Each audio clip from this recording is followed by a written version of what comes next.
मगर ये बजट को देखकर महसूस होता है कि ये भविष्य के निर्माण से ज्यादा हेडलाइन बटोरने का एक दस्तावेज है। इससे सबसे ज्यादा प्रभावित होने वाली वही लोग पीछे छूट रहे हैं जिन्हें सरकार के सहारे की सबसे ज्यादा जरूरत थी।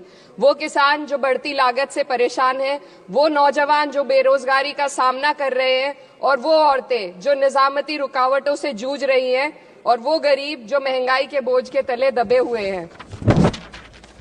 This government is proudly marketing the income tax exemption of 12 lakhs. But the question is, how many Indians even earn that much to benefit from it? Only 2.2% of Indian population pays direct taxes, whereas no relief has been given in regards to indirect taxes, the burden of which falls on everyone, especially the poor and weaker section of the society. This clearly shows that this is not an inclusive budget. GST की ऊंची दरों ने आम आदमी की कमर तोड़ दी है।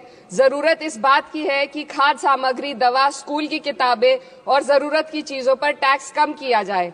Petrol diesel पर टैक्स कम करने की कोई कोशिश नहीं हुई, जिसका सीधा असर हर नागरिक पर पड़ता है। आर्टिकल 41 कहता है कि सरकार को ये कोशिश करनी चाहिए कि वो अपनी इकोनॉमिक हालात और रिसोर्सेज के हिसाब से लोगों को रोजगार दे। इस बजट ने बेरोजगारी दूर करने की दिशा में कोई ठोस उपाय नहीं दिया है। नई नौकरियों की बात तो छोड़िए, जो पहले से थी वो भी खत्म होती जा रही हैं। स्किल डेवलपमेंट प्रोग्राम के नाम पर करोड़ों खर्च किए जा रहे हैं, मगर सवाल ये है कि ट्रेनिंग लेने के बाद कितने नौजवानों को असल में नौकरी मिल रही है। सरकार के पास इसका भी कोई आंकड़ा नहीं है। सरकारी विभागों में लाखों पद खाली हैं, मगर भर्ती का कोई प्लान नहीं है। आर्टिकल 45, जिसके द्वारा सरकार की जिम्मेदारी है कि हर बच्चे को 6 साल की उम्र तक फ्री और जरूरी तालीम मिले ताकि उनका बुनियादी तालीमी डेवलपमेंट सही से हो सके, जिसको संसद ने शिक्षा का अधिकार अधिनियम बनाकर और भी मजबूती दी थी, परंतु इसकी जमीनी हालत क्या है वो किसी से छुपी नहीं है। नगरीय क्षेत्रों में सरकारी स्कूलों में शिक्षक न होने की वजह से स्कूल बंद हो रहे हैं तथा दूरस्थ ग्रामीण क्षेत्र के स्कूलों में टीचर ही नहीं पहुंच पा रहे हैं।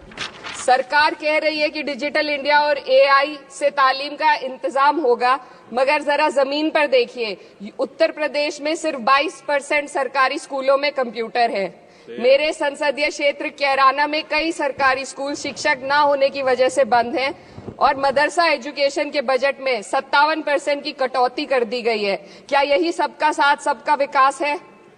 इसी तर्ज पर अस्पताल हैं जहां पर डॉक्टर नहीं है। आर्टिकल 47 अच्छी सेहत और जिंदगी के स्टैंडर्ड को बेहतर बनाने की आवश्यकता पर जोर देता है।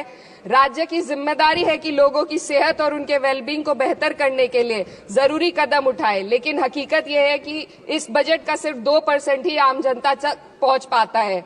शामली जिले में 84 डॉक्टर की पोस्ट स्वीकृत है, मगर सिर्फ 29 डॉक्टर काम कर रहे हैं और गायनोकोलॉजिस्ट मात्र 1 है। दवाइयों की कीमतें बढ़ती जा रही हैं, मगर गरीबों के लिए कोई राहत नहीं है। सरकार ने महिलाओं के लिए बजट बढ़ाने का दावा किया, मगर 81% इसका बजट सिर्फ पोषण योजनाओं में डाला गया है। महिलाओं के रोजगार, उनके इकोनॉमिक इंडिपेंडेंस और सुरक्षा के लिए कोई ठोस योजना नहीं बनाई है।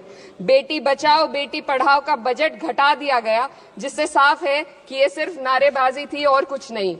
किसानों की बदहाली हम सबके सामने है, लगातार चलती आ रही है। 2016 में कहा गया था कि 2022 तक किसानों की आमदनी दोगुनी होगी, मगर 2025 आ गया और एमएसपी पर कोई ठोस गारंटी आज भी दी नहीं गई है। गन्ना किसानों का बकाया अब तक नहीं मिल पा रहा है, और तो और उत्तर प्रदेश में अभी तक गन्ना मूल्य भी तय नहीं किया गया है। डीएपी, यूरिया और खाद की कमी से परेशान किसान आज भी सड़क पर प्रदर्शन कर रहे हैं।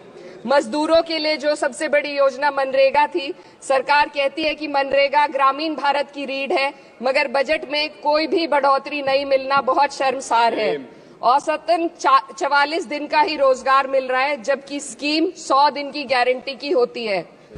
भारतीय रेलवे देश के लोगों की जीवन रेखा है और इसी से यहाँ के लोगों की आर्थिक एवं सामाजिक जिंदगी चल रही है।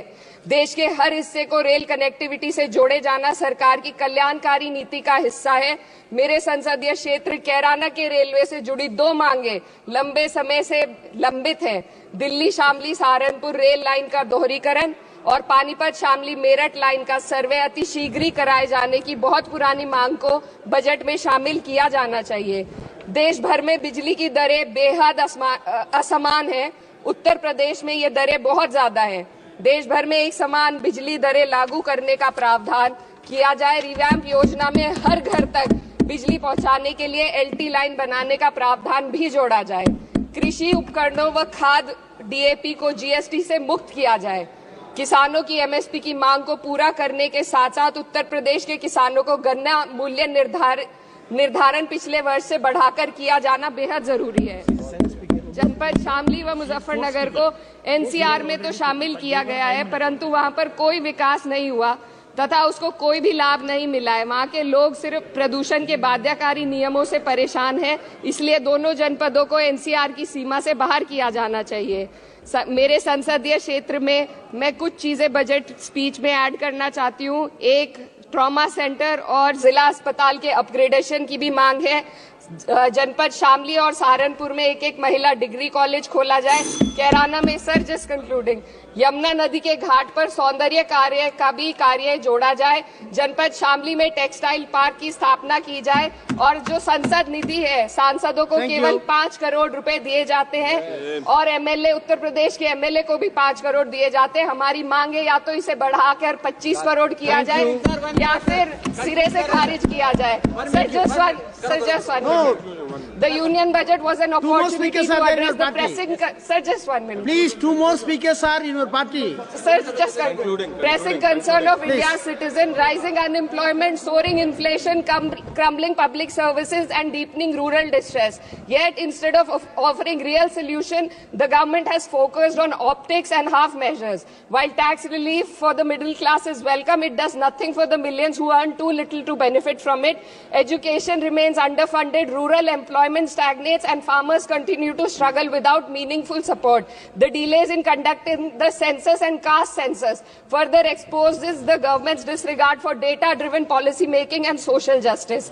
India needs a budget that prioritizes its people, not just its economic headlines, a budget that invests in human capital, strengthens social security and ensures dignity and stability for all.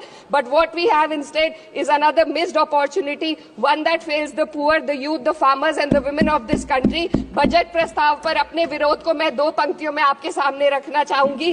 बेदम हुए बीमार दवा क्यों नहीं देते? बेदम हुए बीमार दवा क्यों नहीं देते?